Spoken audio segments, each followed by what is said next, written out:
The need for a harmonised European approach. The goal of Convention 108 and the guidelines was to establish a unified method for data protection using internationally agreed upon principles, with each member state deciding how to put them into action.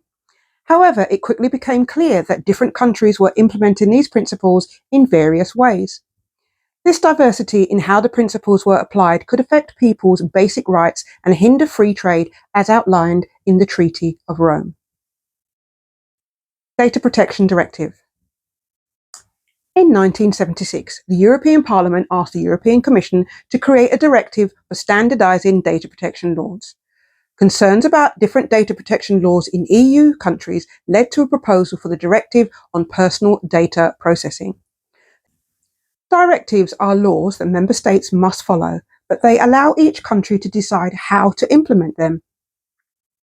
The proposal addressed the European Commission's concerns about inconsistent data protection laws. It suggested a framework directive for data protection. The Commission noticed that different national approaches and the absence of EU-wide protection hindered the international market. Without community-level protection for privacy rights, data flows across borders could suffer. The European Commission based the Framework Directive on the principles of Convention 108. These principles served as a common standard for countries that ratified the Convention.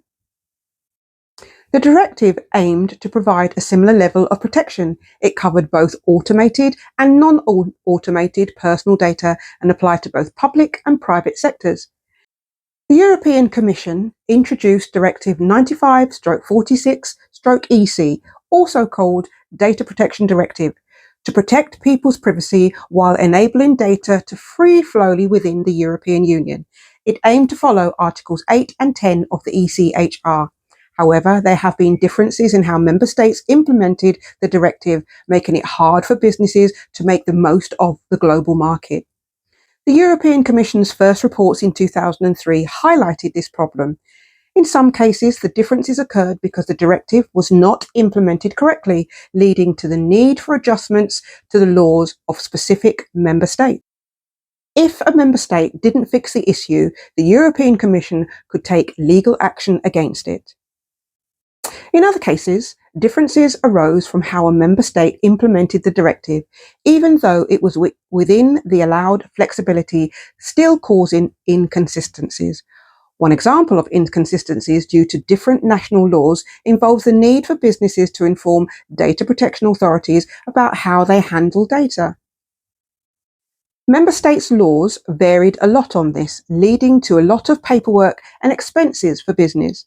This was especially burdensome for some sending data outside the European Union.